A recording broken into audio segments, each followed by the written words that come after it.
Bueno, empiezo. Bueno, buenas tardes. Muchas gracias, María Marcela, por invitarme. Para mí es un honor, es un placer siempre compartir en la facultad. Yo digo la facultad porque es la facultad donde yo también me formé, hice mi licenciatura y el doctorado en esta facultad. Así que bueno, como les decía Marcela, yo trabajo en la Fundación para el Estudio de Especies Invasivas. Además soy investigador del CONICET, y trabajamos en particular lo que es control biológico de especies invasoras. Así que voy a hablar un poco de lo que es en general las invasiones biológicas, algo de manejo, y voy a tomarme el atrevimiento de hablar un poco más sobre mis temas de trabajo, que espero que quisiera compartirlo con ustedes y espero que les guste. Para eso voy a hablar de distintos contenidos, de definiciones, que es una especie de plaga y especie invasora, que a veces suelen confundirse esos términos, que son sinónimos a veces, y no siempre. Un poco qué es las invasiones biológicas, algo de control biológico, cómo trabajar el control biológico y cómo se expande esta disciplina en otras áreas de la ciencia. Nosotros cuando hablamos de invasiones, entonces estamos diciendo que es una perturbación que sufre un ecosistema o una comunidad cuando ingresan especies que son foráneas, son ajenas a ese sistema. En general estas especies compiten y desplazan especies nativas y se considera que ocasionan pérdidas enormes. Esto es un caso, por ejemplo, en Estados Unidos, que se calcula que se pierden alrededor de 120.000 millones de dólares al año solo en el manejo de invasiones de todo tipo, desde vertebrados, invertebrados, plantas y microorganismos. Muchas veces estas especies biológicas, o especies invasoras, se las denomina especies plaga. Si nos vamos solamente a definir qué es una plaga, uno puede decir que una plaga es aquel organismo cuyas poblaciones están proliferando en un momento y en un lugar que es inadecuado, que no es desde el punto de vista bien humano, porque tiene una acción directa sobre la salud, por ejemplo, o sobre el ser humano. Este es un caso particular que es una hormiga invasora, que es la hormiga de fuego, que justamente lo que hace es picar y produce serios problemas, en particular a personas con susceptibilidad a alergenos. Puede afectar los medios de producción también una plaga que es, por ejemplo, esta chicharrita, que es la chicharrita del vid, es una chicharrita que transmite un virus, funciona como vector, y lo que hace es justamente atacar los sistemas de producción del ser humano. O plantas que, como por ejemplo esta planta, que pueden irrumpir, pueden afectar el medio ambiente donde se está desarrollando el ser humano, por ejemplo, una represa, en este caso una invasión por una planta acuática.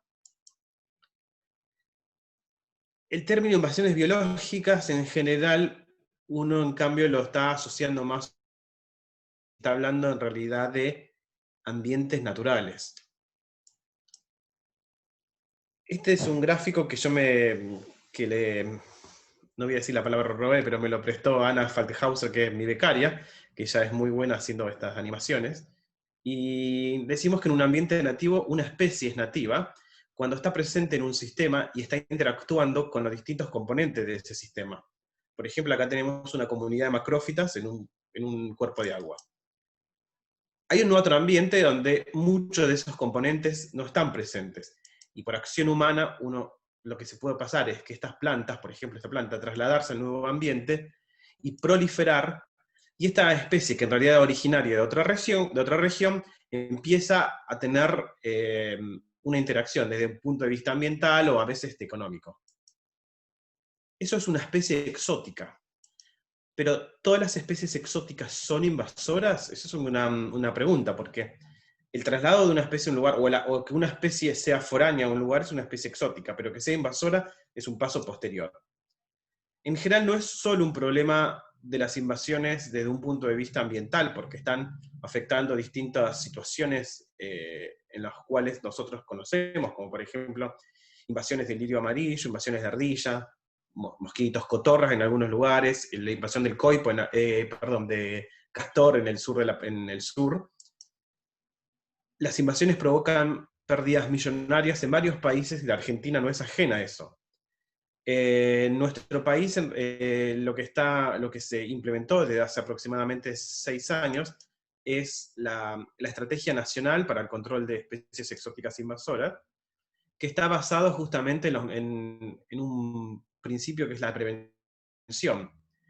La Estrategia Nacional de Especies Exóticas Invasoras, que depende del Ministerio de Desarrollo Sostenible, eh, tiene una lista o pilotos, especies pilotos se llaman, basados en programas de especies invasoras, como por ejemplo la rana toro, el caracol africano, el tamarisco, etcétera, etcétera.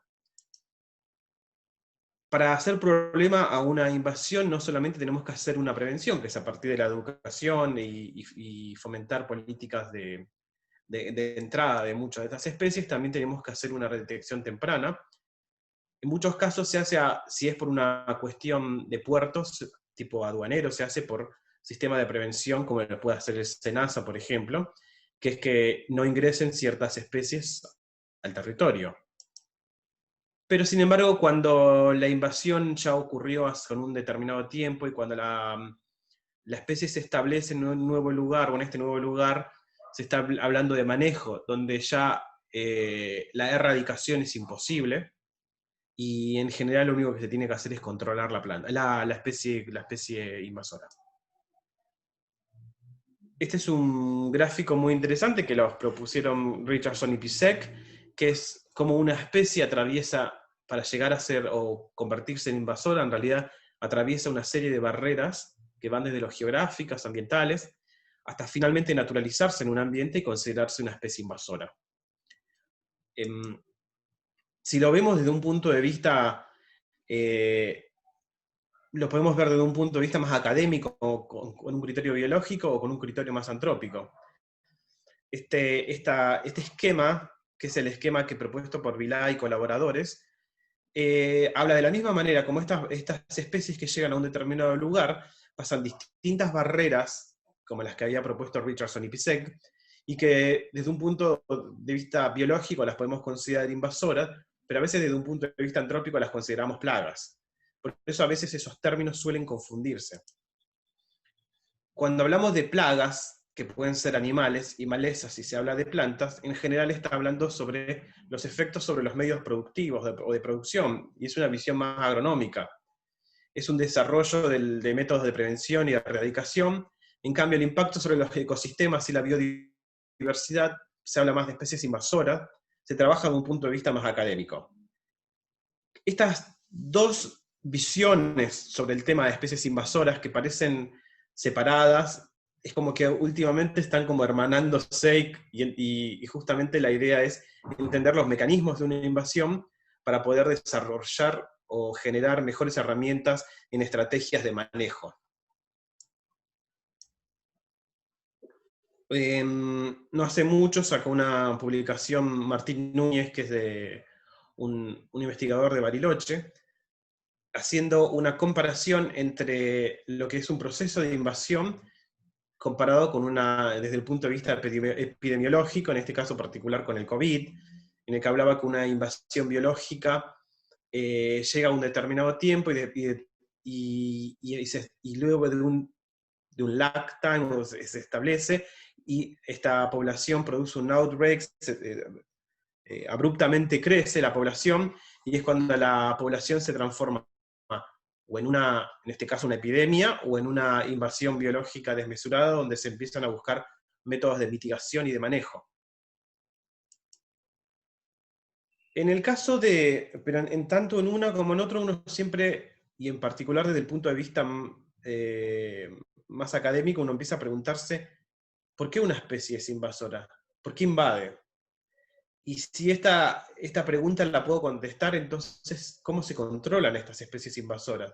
¿Se pueden prevenir las invasiones? ¿Hay mecanismos que se repiten? ¿Hay un patrón de características ecológicas evolutivas que hacen que estas especies se comporten similares, y entonces podemos prepararnos para prevenir la invasión?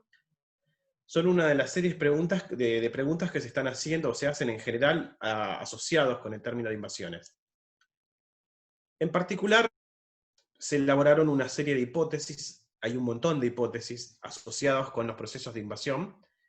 Yo voy a contarles solamente estas pocas, porque están más asociados con los procesos de manejo en los cuales se refiere la disciplina del control biológico, que es la que, como decía Marcela, la que más me desenvuelvo.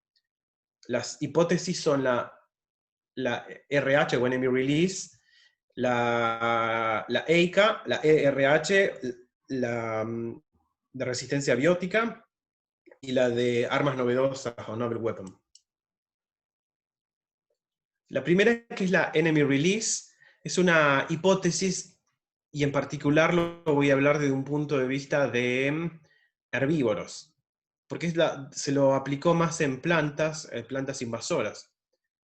La hipótesis se basa en una serie de postulados o hipótesis que ayudan a la explicación de esta hipótesis general, que los enemigos naturales especialistas que regulan a las plantas tienen una regulación top-down. No sé si lo vieron, pero me digo que las plantas o las poblaciones de plantas están reguladas por el nivel trófico superior, es decir, por los herbívoros. Es como una premisa. En los ambientes exóticos, o donde la planta se introduce y donde la planta prevalece e invade y se transforma en una invasora, los herbívoros especialistas o antagonistas especialistas están ausentes. Y estas plantas invasoras no están afectadas, o por lo menos en una medida mucho más acotada que los especialistas, perdón. Entonces, acá decimos entonces que tienen regulación, que los herbívoros que regulan son los especialistas, y que los generalistas no logran un control de la planta. Esta es un esquema que salió en la publicación original de King y Crowley del 2002. Si nosotros vemos una especie, por ejemplo, esta es la especie de estudio o especie que sabemos que va a ir a un nuevo ambiente, este es en el ambiente natural u original. La planta interactúa con enemigos naturales, perdón, con herbívoros especialistas, con herbívoros generalistas, tiene competidores nativos con los cuales interactúa, que esos competidores a su vez tienen sus propios especialistas.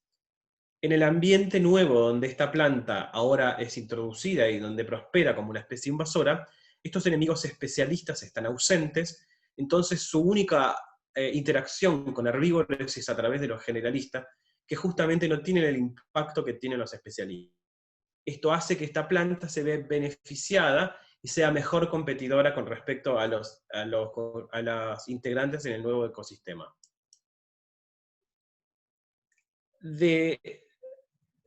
La hipótesis de liberación de enemigos, o la enemy release, es una hipótesis más bien de tipo ecológica, que habla de procesos ecológicos, y una hipótesis que no necesariamente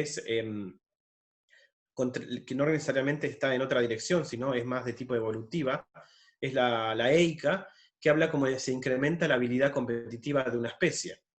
Y en el caso particular de plantas, dice que cuando la planta invade un nuevo ambiente, y debido a que las plantas en general están seleccionadas por la presión que ejercen los insectos fitófagos, estos insectos al consumir o al estar regulando las poblaciones de planta, estas plantas realizan un equilibrio o una compensación en lo que es el gasto energético entre defensa y crecimiento.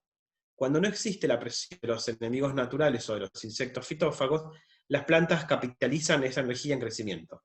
Es decir, cuando una serie de propágulos o una serie de distintos propágulos representados por diferentes genotipos llegan a un nuevo ambiente, como no está la presión de selección por especialistas, van a sobrevivir o se facilita que los genotipos que no invierten en defensa, pero que sí invierten en crecimiento, son los que prosperan. En base a de este tipo de características, nosotros trabajábamos con un ejemplo de una planta que es una especie nativa de la Argentina, es Alternanthera phylloxeroides o la lagunilla. Es una especie que invadió gran parte de los territorios de China, Estados Unidos y Australia. En el 1964 se liberó un insecto de esta planta en Estados Unidos en 1989, más o menos, en China, que se usó este escarabajito, que es Agathocles higrófila. Nosotros hicimos un estudio en colaboración con la Universidad de Fudan, con el Departamento de Ciencias de Biodiversidad de la Universidad de Fudan, un trabajo, o estamos colaborando en realidad, pero acá lo hicimos a partir de un estudio que estudiamos la entomofauna de la planta en China. Y un poco basado en lo que nosotros sabíamos con respecto de la hipótesis de liberación de enemigos naturales, estudiamos a lo largo de distintas poblaciones en Argentina y distintas poblaciones en China, y lo que vimos es que en China la planta estaba principalmente y únicamente atacada por su controlador biológico, que en realidad es originario de Argentina, Agathocles higrófila, y que en muy poca medida estaba atacada por esta es una Cassia piperata, es un crisomélido, pero es generalista, y por una langosta. Había tenido una particularidad en China, porque tuvo una invasión bastante importante en lugares donde no se lo esperaba. Por ejemplo, en Argentina esta planta está muy asociada a ambientes de tipo húmedos, es una planta anfibia, pero en China invadió e invade distintos lugares, y en particular zonas montañosas. Cuando comparábamos los herbívoros que estaban asociados en Argentina, nosotros, a pesar de que no encontrábamos en gran cantidad a Agathocles higrófila, que es ese insecto controlador que se liberó en China, encontramos una serie de herbívoros asociados en Argentina y en abundancia. Estos herbívoros tenían una particularidad, que son mucho más específicos, y en particular son endófagos, se alimentan del interior de los tejidos. Uno de ellos, no necesariamente del interior, pero por ejemplo el trips, que es uno que se alimenta de partes de las zonas terminales del tallo. Tres especies de Ophioma, que son en realidad agromícidos o moscas agromícidas, que producen galerías en el mesófilo de las hojas, galerías en los tallos, o producen agallas en los nudos. Sin embargo, nosotros sabíamos que esta planta, a pesar de que tenga una diferencia en la cantidad o en la carga de herbívoros, era una invasora exitosa en China. Entonces, ¿por qué es importante? ¿Por qué es invasora? ¿Qué es la que la convierte en invasora?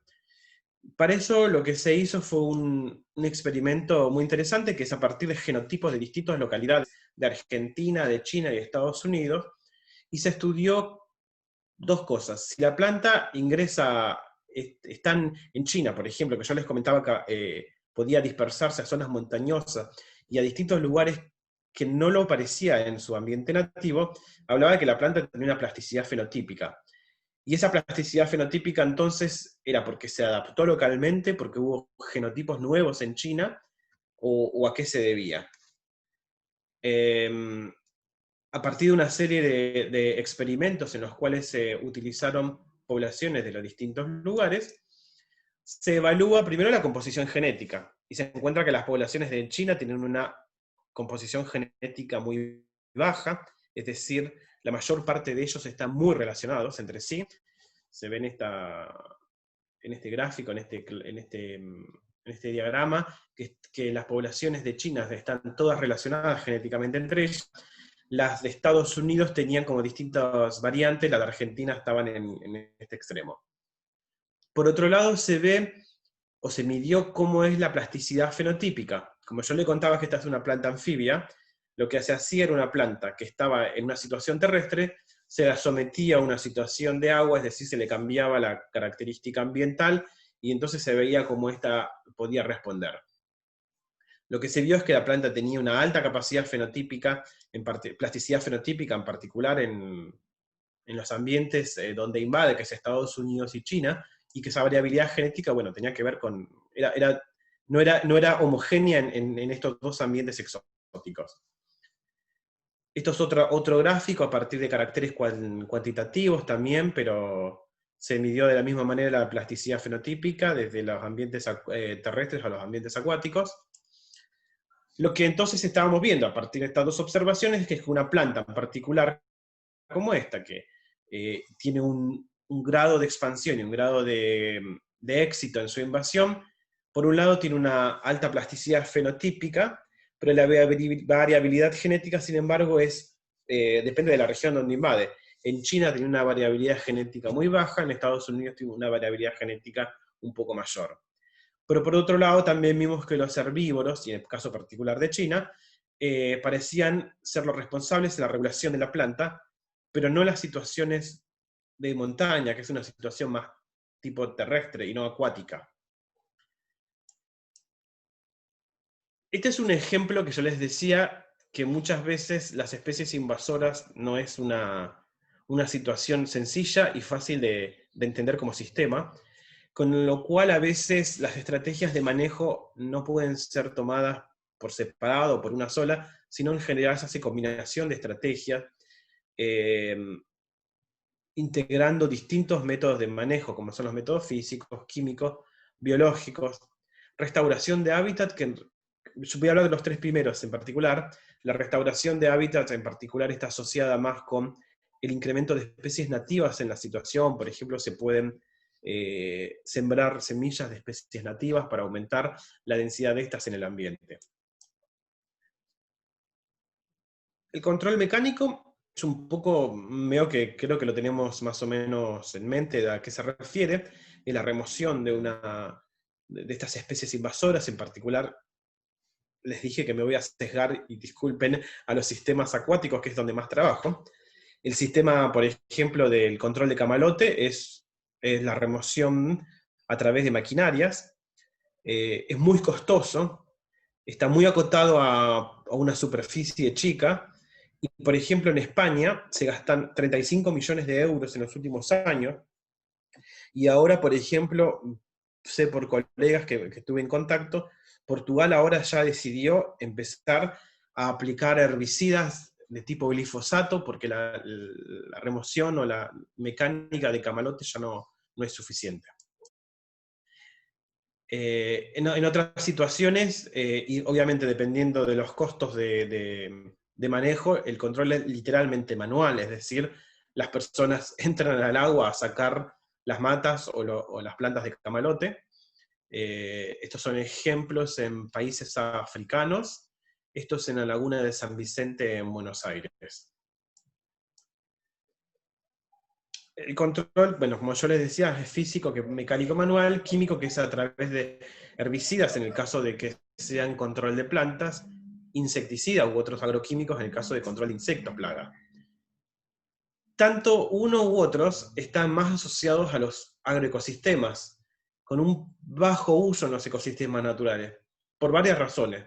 Porque son los agroecosistemas los sistemas productivos, y en donde los costos de producción es lo que está primando sobre el manejo de una plaga, y en los ecosistemas naturales porque son de gran extensión, porque son costosos y en general su uso es bajo. Otro método de control, que es un poco en el cual más me especializo, que es el control biológico,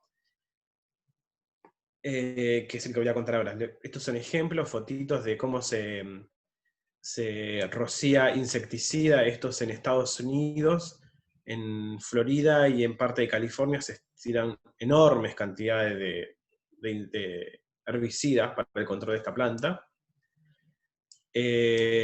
Yo les contaba de San Vicente y les quiero mostrar rápidamente. San Vicente es una laguna en la provincia de Buenos Aires que en muy poco tiempo pasó a aumentar la cantidad de camalote dentro de la laguna. Es una planta que no pertenecía a la región, es una laguna de tipo pampeana.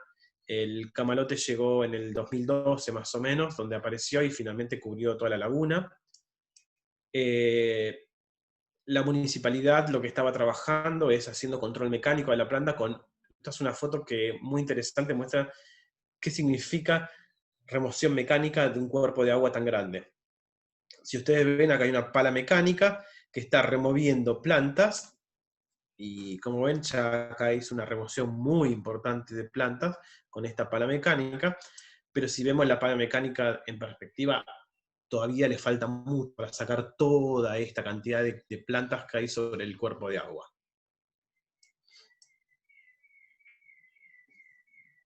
Por lo cual entonces las estrategias de tipo físico y químico, que no dejan de ser eficientes en ciertas situaciones, el problema son cuando estamos hablando de extensas superficies, cuando hablamos de sistemas naturales, y en particular los métodos químicos que tienen interacciones inespecíficas, porque no son específicos, sino que los métodos de control químico en general tienen efectos indirectos sobre otros componentes del sistema, flora, fauna, suelo, y en general el control es temporario, es decir, se necesitan cada vez aplicaciones sucesivas y periódicas para tratar de manejar una situación de una especie invasora. El control biológico, en cambio, es más extenso, se lo denomina ecológicamente amigable con el ambiente por su bajo de costo ambiental, porque en general es un... ¿Me escuchan? Sí, ¿no? Sí, sí, se escucha. Sí, sí, se escucha. Sí. El control biológico, entonces, decimos que es de bajo costo económico y ambiental. Económico porque en realidad no utiliza esas maquinarias ni todo ese esfuerzo asociado con el movimiento de infraestructuras asociados con los controles físicos, ni químico, porque la verdad que los métodos químicos, como se imaginan, son costosos, son de producción industrial. Se dice que es sostenible, porque una vez que, si el control es adecuado y exitoso, se autorregula y no es necesario volver a aplicarlo, simplemente los organismos se establecen y quedan en el sistema. ¿Te hago una consulta? Sí. Para el caso de esos camalotes que mostraste la fotografía, ¿cómo harían? ¿Cómo lo controlarían en un caso así? Con insectos, y ahí voy a ese ejemplo. Ah, está bien.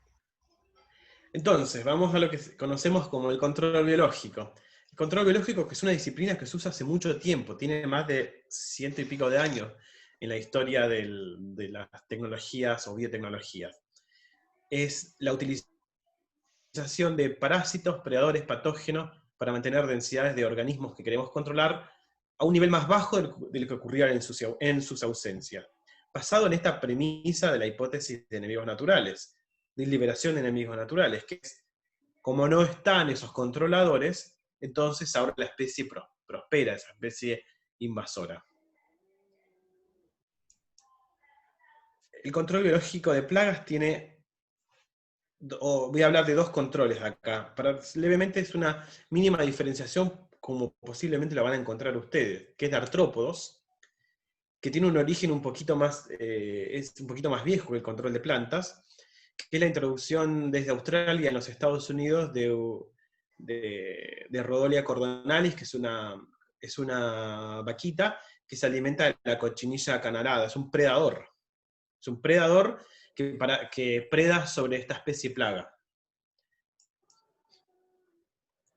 Y en el caso de plantas, el primer caso de control biológico es el del control de Lantana camara, pero a mí el que más me parece el que más espectacular o el que más famoso, se voy a decir, que superó al de Lantana camara fue el control de las plantas invasoras de tipo cactácea. Este control biológico aparece cuando en la expansión del Imperio Británico aparece el desarrollo de la industria de un colorante que es el rojo carmín.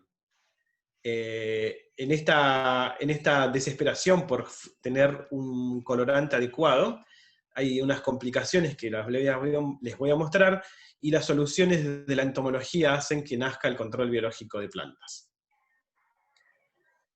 Los europeos, y en particular los británicos, cuando llegan a América, se asombran y se vislumbran con el rojo, que ellos llamaban el rojo perfecto, que utilizaban los habitantes originarios de América.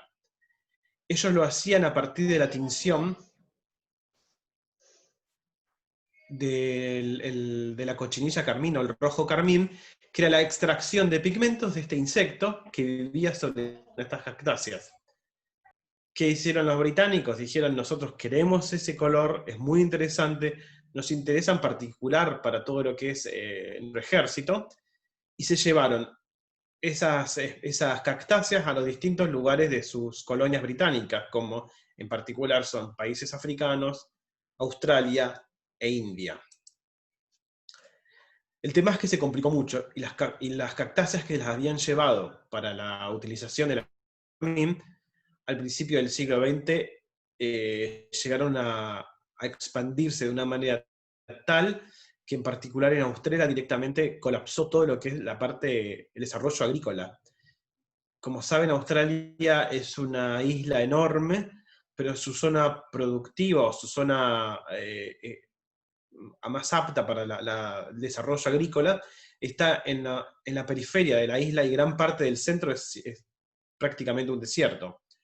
Es decir, todas esas pocas en el sentido de comparado con la gran isla de Australia, habían sido afectadas por esta planta. Entonces se busca cómo controlar esta planta. Hubo distintas formas, y una de ellas es a partir de un control, en principio fue occidental, porque en la India, que también estaban trabajando y que también había una enorme cantidad de problemas con esta especie, que es Opuntia, que es la especie de cactus que estaba afectando estos países, encuentran que se equivocaron de la cochinilla carmín y se llevaron otra cochinilla. El problema es que esta especie de cochinilla, o en realidad la solución fue, directamente cayó la industria carmín porque las plantas empezaron a desaparecer y la población de cactáceas colapsó. Los australianos y los sudafricanos entonces dijeron, esta es la solución para poder sacarnos de encima a estas cactáceas que habían invadido gran parte de estos territorios. Entonces introducen en Australia a la cochinilla para el control de las opuntias, con un gran éxito. En Australia se hace en Sudáfrica de la cochinilla. En Australia, en cambio, lo hacen a partir de, quizás conocido, por lo menos está en varios libros de ecología, que es la utilización de Cactoblastis cactorum, que es un lepidóptero originario de Argentina, que se alimenta del cactus. Este es fotos antes de la utilización de Cactoblastis, y esta es luego. Fue enorme y es considerado uno de los éxitos más grandes de control biológico en Australia. Tal es así que en el estado de Queensland tienen este monolito, esto en realidad es un monumento a Cactoblastis, es el monumento a la polilla, que gracias a la polilla esta salvó gran parte de la economía regional de esa zona. ¿Qué son los agentes de control biológico? Yo dije, utilizan algún insecto que es como un agente de control biológico. El agente de control biológico es ese organismo en el cual es necesario para el manejo poblacional del organismo invasor, o el organismo plaga maleza, como lo vean de acuerdo a un libro más agronómico. Los agentes de control biológico, si son de insectos, son predadores, o son parasitoides, que parasitoides supongo que con Marcela vieron algo, y ella es más experta que yo en el tema, mucho más experta. Y en el caso de, tenemos los insectos o los agentes de control biológico son defoliadores, que se alimentan justamente de lo que es hojas y tallos, suctores de savia, por ejemplo, o agallícolas, que son los que más se utilizan. Además hay agentes de control de tipo patógenos, entomopatógenos, que justamente que en este caso es un hongo entomopatógeno sobre una hormiga, son menos específicos de los insectos. Por ahí la especificidad es más grande o su seguridad es más grande con fitopatógenos, y en particular esto es una roya que está afectando una planta invasora en Australia, y esto es un trabajo realizado por gente de la Universidad Nacional del Sur.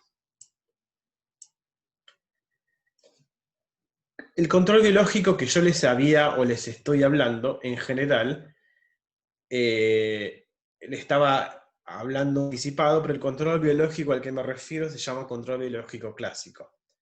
¿Qué es el control biológico clásico? Entonces, una especie invasora que llegó de un ambiente que no era el original y que se desató y empezó a invadir y empezó a aumentar su población, y para controlarla lo voy a hacer con un enemigo natural o con un agente de control que también es exótico. Es decir, el control de una exótica por otra exótica. De que esta asociación sea una asociación altamente específica y estrecha para poder asegurar el éxito de este manejo.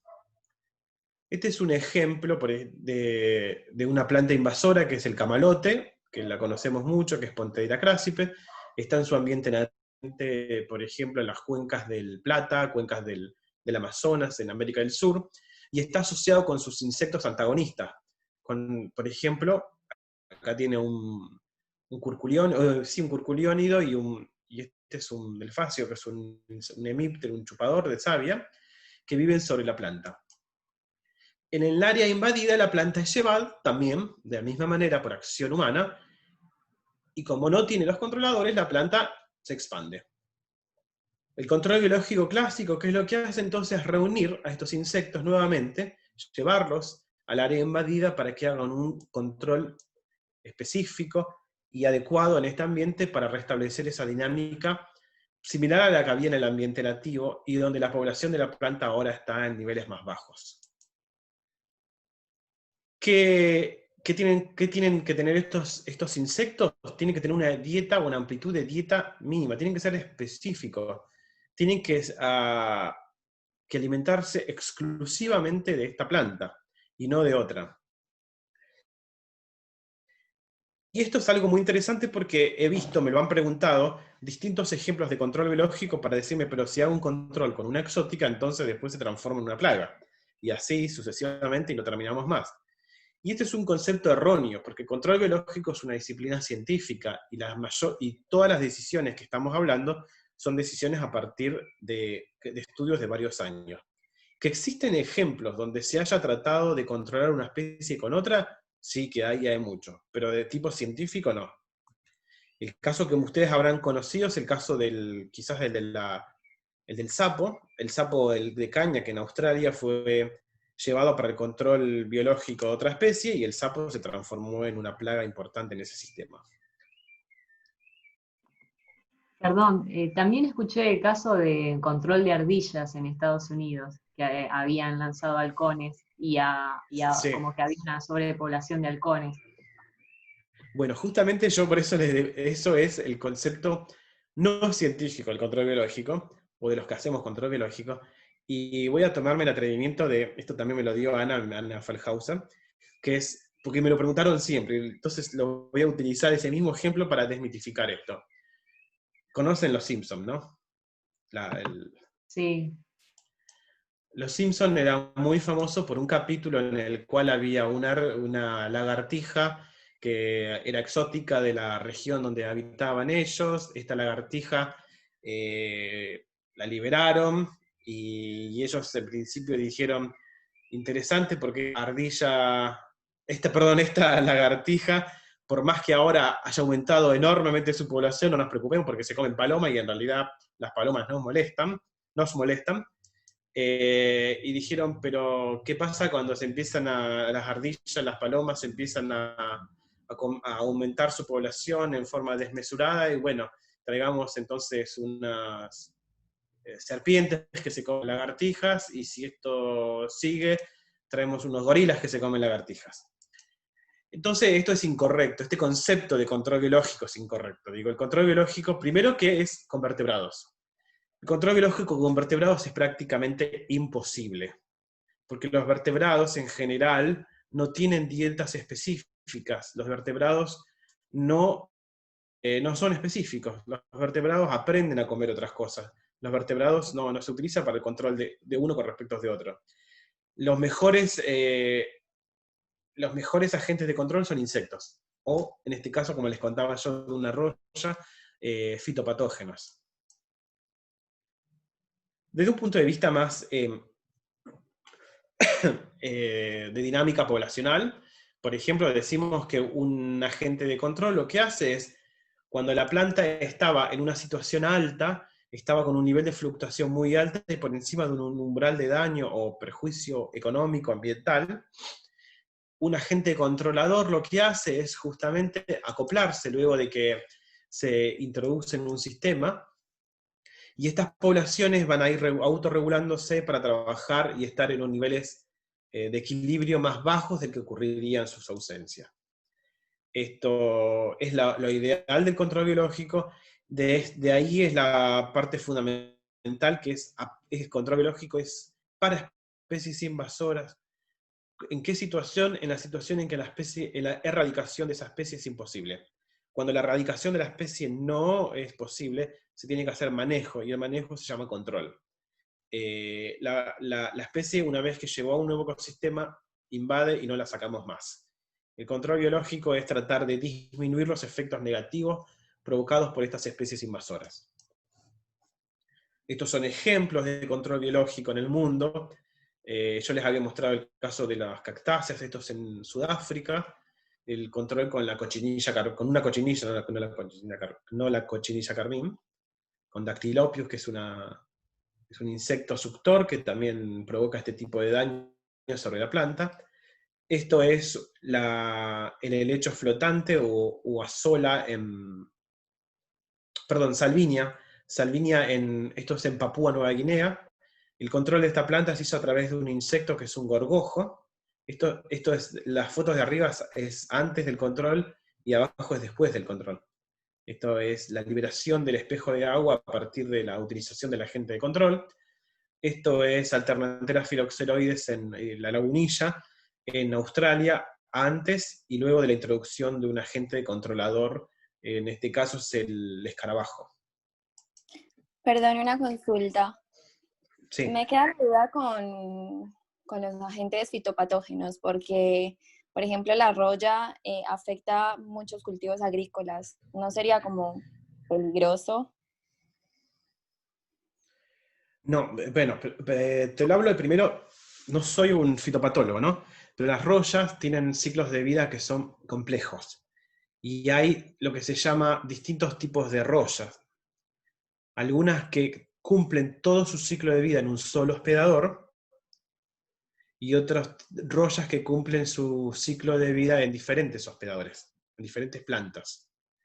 Las royas, no sé si se acuerdan algo de botánica, tienen distintos ciclos o distintos estadios, producen esporas de dos tipos de esporas, y algunas prosperan en alguna planta y la otra prospera en un segundo hospedador. Esas no son las royas que se utilizan. No me acuerdo de la definición ahora, el no me puedo acordar. Pero la roya que se utiliza es la roya que utiliza solo una especie de planta como hospedadora, y son altamente específicas. Ah, perfecto. Gracias. Entonces, como yo les decía, el control biológico con insectos entonces pasó a ser, y es considerado uno de los métodos más seguros en ese sentido, logra despejar grandes cantidades de superficies cubiertas por estas invasiones. Nosotros trabajamos desde hace mucho tiempo en el tema de control biológico en sistemas de plantas, que es el que yo más trabajo, y en particular en sistemas de plantas acuáticas. Pero el tema de control biológico o el manejo de especies invasoras también tiene nuevos desafíos, porque nosotros nos encontramos en situaciones cambiantes. Y uno de ellos es cuando las plantas invasoras e incluso el sistema, que es a partir del control biológico, nos encontramos en condiciones de cambio climático. Entonces tenemos situaciones raras, por ejemplo, en China, que es donde les contaba yo que esta planta, que es Alternanthera phylloxeroides, es una de las especies que más afecta a los ecosistemas de ese país. Hicieron unos experimentos en los cuales, uno de los que yo destaco, que es en el cual ellos veían que los aumentos de temperatura podían afectar a la planta como competidora y afectaban negativamente al insecto. Lo hacían a partir de experimentos donde ellos hacían aumentos en cámara, pero además lo hacían aumentos a campo, y lo que veían es que el calentamiento lo que hacía es disminuir la biomasa y el rendimiento de la especie nativa utilizada, o sea, la planta invasora, en este caso alternantera, era mejor competidora en situaciones de cambio climático. Y además, siguiendo con esta misma línea de investigación, y estudiando a su agente controlador, que es el escarabajo Agassiz higrófila, ellos veían que este escarabajo, por ejemplo, tenía su pico poblacional hacia el inicio del verano. ¿Y qué estaba sucediendo en ciertas latitudes al inicio del verano? Con estos incrementos de temperatura empiezan a aparecer no efectos de incremento de temperatura, sino efectos más de tipo estocásticos o efectos más catastróficos, digamos, en el sentido de que se producen semanas con incrementos muy altos de temperatura. Estas temperaturas tan extremas que habían por varios días lo que hacen es matar a los insectos, y en general a los adultos.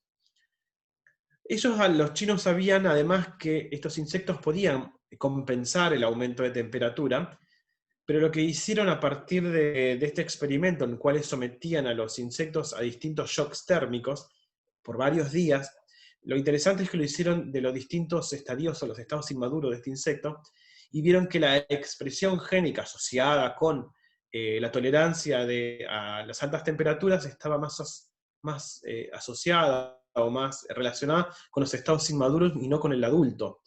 Y justamente en las épocas de donde hay mayor incremento de temperatura o donde aparecen estas semanas extremas de calor, es donde están los adultos. Esta era otra nueva forma de ver de que en realidad el control biológico que están ejerciendo estos insectos sobre la planta se ve completamente disminuido en estas situaciones extremas de cambio climático. Nosotros además estamos trabajando con el tema del control del camalote en distintas partes del mundo, y sabemos que el camalote tiene una ventaja, que es con el incremento de dióxido de carbono atmosférico, que en los últimos años se ha incrementado muchísimo. La planta tiene un beneficio y se ve y aumenta su biomasa en forma importante. Lo que nosotros hicimos, nosotros digo, en realidad, gente que colaboramos, que sé yo, acá está Tomás Righetti, que es becario mío, y estos son colaboradores de Sudáfrica y Corrientes, trabajando en dos especies de herbívoros asociados con la planta, una langosta, que es un masticador, y Megamelus scutellarius, que es un insecto suctor. Ambos son agentes de control biológico, y sin embargo vimos que el incremento de dióxido de carbono afectaba muchísimo al masticador, y hacía que en condiciones que lamentablemente es la esperable para los próximos 50 años, en escenarios de dióxido de carbono, como viene ahora en aumento, la planta tiene un beneficio, pero no los agentes controladores de tipo masticadores. Sí, estos agentes son los únicos que no se ven afectados. Esto lo hicimos en la Universidad de Rhodes en Sudáfrica, donde teníamos estas cámaras de dióxido de carbono para poder hacer los experimentos. De la misma manera estamos trabajando ahora ahora presentamos a Nico, que es un estudiante de la facultad, y esperemos que a una beca doctoral de CONICET, que es para trabajar.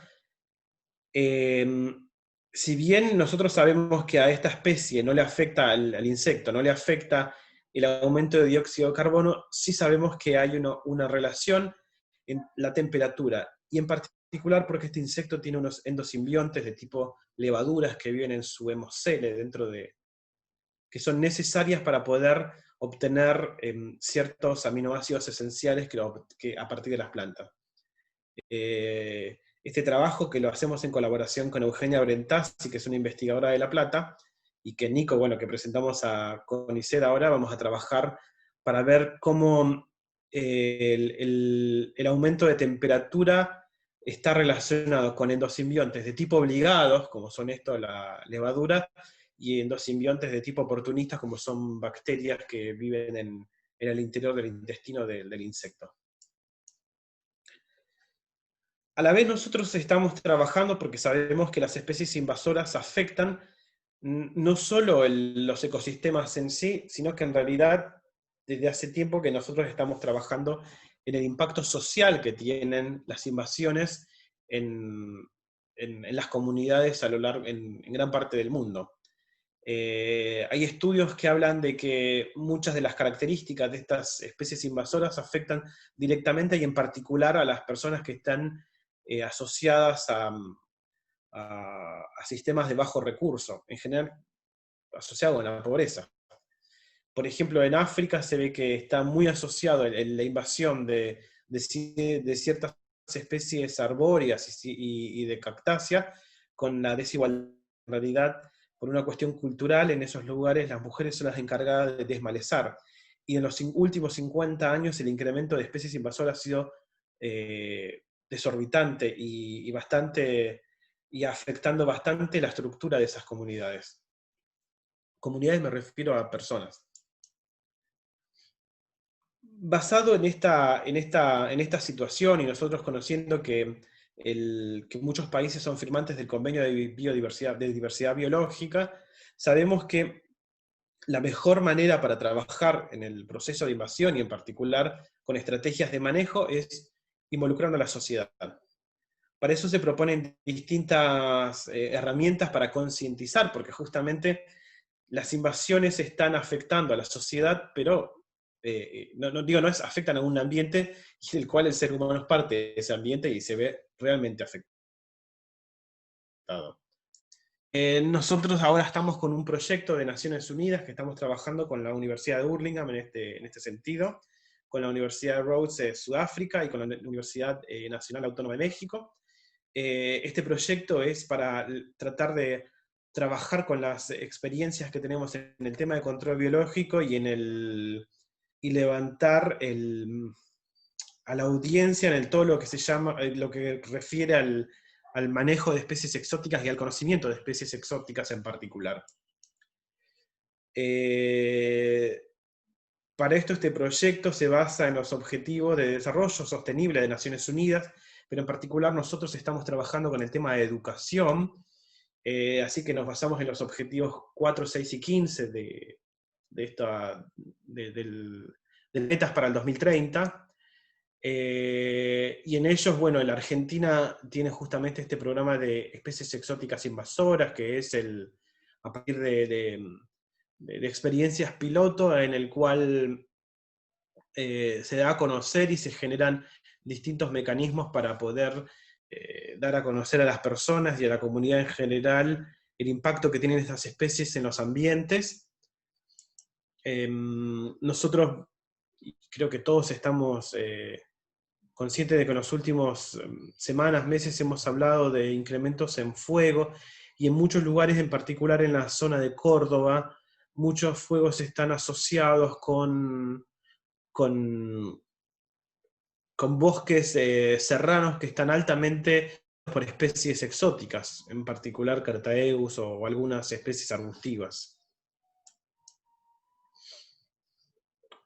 Por otro lado, nosotros al reconocer este tema de involucrar a la sociedad, estamos trabajando en otro aspecto con Paula, que es ella, Paula, en la invasión del lirio amarillo en la Argentina, y lo hicimos a partir de lo que se denomina, como les contaba, ciencia ciudadana, que es involucrar a la sociedad en el tema del manejo de esta especie.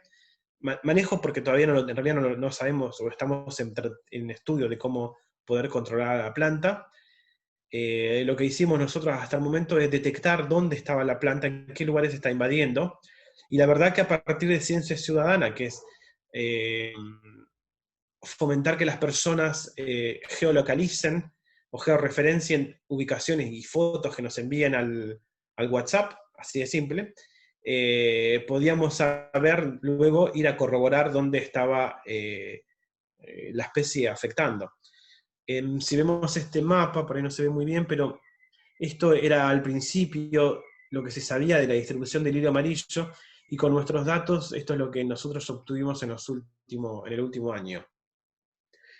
Este es un trabajo que estamos trabajando con la gente de Sudáfrica, Nueva Zelanda y Bélgica. El lirio es originario de Europa, entonces estamos buscando enemigos naturales, insectos en Europa, para poder hacer manejo y control en Sudáfrica, Nueva Zelanda y ojalá también en Argentina.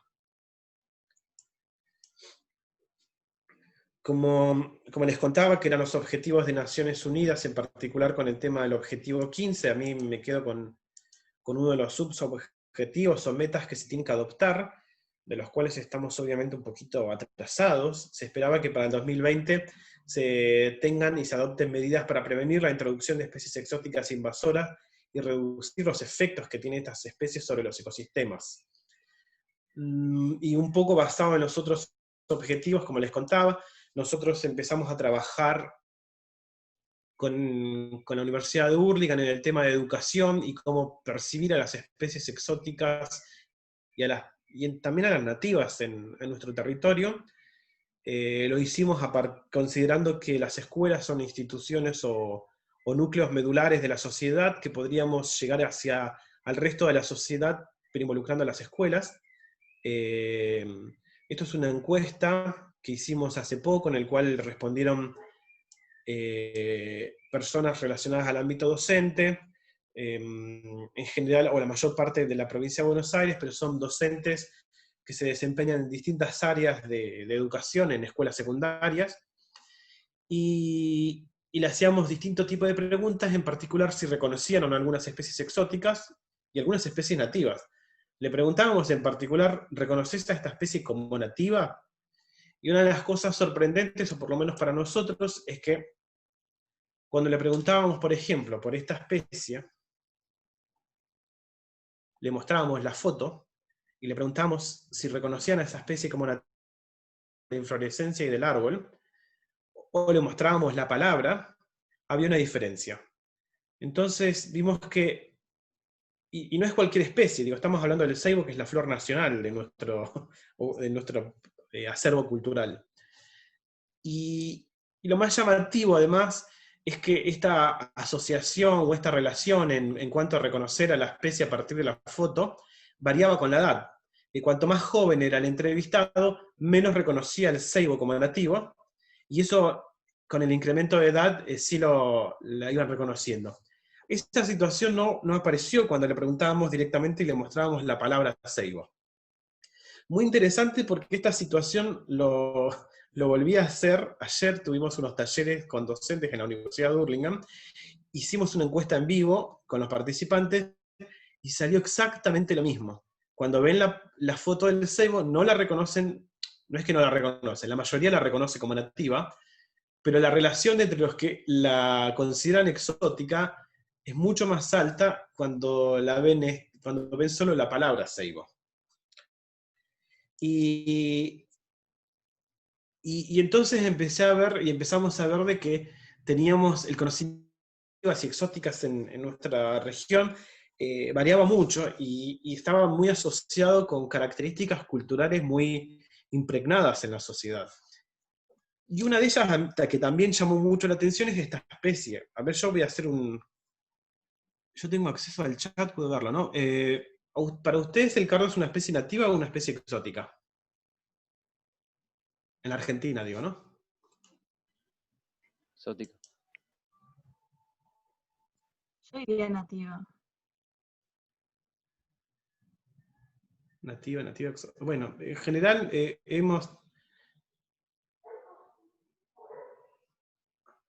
está como dividido, y es lo que nos pasó a nosotros siempre. Encontramos que más o menos la mitad de las personas dicen que es nativa y la otra mitad que es exótica. Y yo digo que el cardo es un caso particular porque está tan impregnado en la sociedad que, por ejemplo, y yo siempre doy el mismo ejemplo, me he aburrido, pero el que no me lo vio quizás le parezca interesante, a partir de la presidencia de Raúl Alfonsín en la Argentina, los bastones presidenciales llevan flores de cardo. Es decir, nuestros presidentes, cada vez que tienen el bastón presidencial, el famoso bastón presidencial, lleva flores de cardo. Flores de cardo que son pimpollos homenajeando a los caídos en el 82 en Malvinas, Georgias y Sandwich, 3 pimpollos, y son 24 cardos que representan cada distrito de la Argentina, y se lo eligió porque es la flor que aparece en todo el territorio. Y como les dije, o algunos lo dijeron, el cardo es una especie exótica. Está introducido. Y lo más raro, o lo más extraño, lógico, es que es la flor nacional de Escocia, que está en el bastón presidencial de la Argentina. Entonces vemos que el conocimiento de nuestras especies no es tan... está como... No puedo prejuzgar, pero digo, está impregnado de una manera en el acervo cultural, está impregnado en nuestra cultura en distintos estamentos. Cuando nosotros entonces decíamos, bueno, pero entonces quizás es porque una concepción, porque nadie nace con el librito bajo el brazo para decir esto es nativo, esto es exótico. ¿Me están haciendo consultas?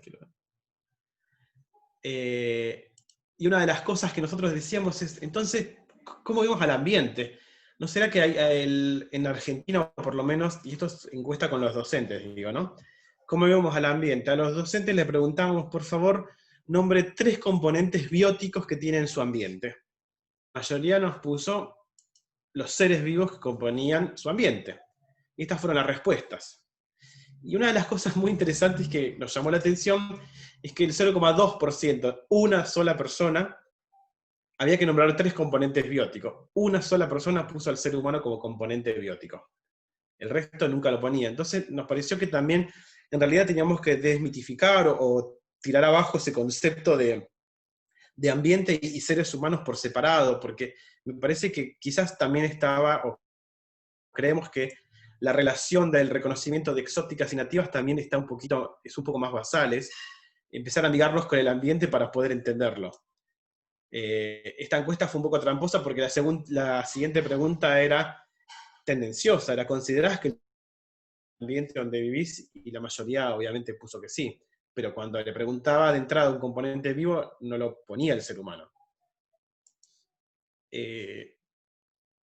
Igual, justamente con este concepto, nosotros empezamos, y como les contaba, trabajamos mucho con escuelas, y en particular trabajamos con una de ellas, que es uno de los ejemplos que más nos apasiona, es el trabajo que hacemos con una escuela agraria en la Escuela 1 de San Vicente, donde esta escuela agraria hace el control de la planta, del camalote, a partir de insectos.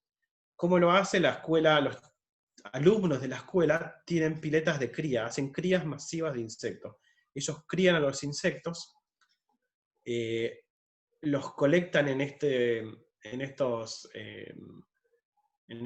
recipientes de colectores, que es a partir de un aspirador, lo van llevando. Cada alumno tiene la capacidad y el privilegio de cada uno participa y junta sus propios insectos, y luego hacen liberaciones en la laguna, se hacen como eventos de liberación. Lo interesante y lo más sorprendente es que los alumnos, y en este caso los jóvenes de esta escuela, se apropian del conocimiento, se apropian de la situación, y ellos empezaron a hacer el proyecto propio, el proyecto es de ellos. Entonces hacen ferias de ciencia, notas radiales, dan charlas en otras escuelas a partir de esa situación. Esta es una maqueta que hicieron ellos a partir de los insectos que miraban bajo la lupa, porque empezaron entonces a mirar mucho más en la lupa, y la verdad que es una representación bastante interesante y bastante linda de lo que pueden hacer solamente a partir de este material. Entonces lo que se provocó acá es que varias escuelas ahora están trabajando e interactuando para generar crías masivas de insectos para trabajar en el manejo de la laguna en esa área, y en lagunas pampeanas similares, porque la verdad que el camalote, que es bien de la cuenca del Plata, está cada vez más al sur, y nosotros creemos que está muy asociado con 2 razones: que los inviernos ya no son tan crudos, y en general porque los ambientes urbanos suelen ser con un poco de temperatura mayor con respecto a zonas netamente rurales o ambiental, o bien de campo, y entonces en lagunas urbanas la temperatura está un poquito más elevada, y hace que estas plantas puedan soportar las heladas del invierno y prosperar año tras año. Además trabajamos en otros proyectos, y en estos proyectos, este en particular es un proyecto que trabajamos con Nadia. Nadia es también un integrante, acá está Nadia. Nadia es integrante de la FUEDEI. Esto es una escuela especial en González Catán, y este es un trabajo netamente originado a partir de los docentes. Los docentes buscaban cómo estudiar el ambiente, y como lo trabajaban en una escuela especial y no sabían y no pueden hacer o no hacen demasiadas salidas por cuestiones de presupuesto, muchas veces empezaron, esto fue el año pasado, trabajaron a lo que hay en el patio de la escuela, y el patio de la escuela se empezó a llenar de hormigas. Y ellos empezaban a hacer distintas actividades asociadas con hormigas, y hacer reconocimiento de las especies de hormigas en la escuela. Entonces nosotros los ayudamos a hacer las identificaciones. Ellos hacían la parte de manualidades, la parte de plástica, lectura, cine, trabajaban también con material con lupa, e incluso ellos mismos también asistían a ferias. María sabe porque estos chicos los conocimos en Plaza Ciencia, en San Justo. Y uno de los proyectos que vamos a trabajar, que la pandemia este año nos coartó, es en la escuela agraria en Campana, la que está cerca del INTA Delta, en la detección y concientización de especies invasoras, en particular lirio amarillo y caña de ámbar. Bueno, esto es más o menos para contarle cuáles son nosotros somos un grupo de investigadores, pero bueno, tenemos colaboraciones en varios lugares, y creo que eso es el fruto de la colaboración. Cualquier trabajo no se puede hacer sin un equipo.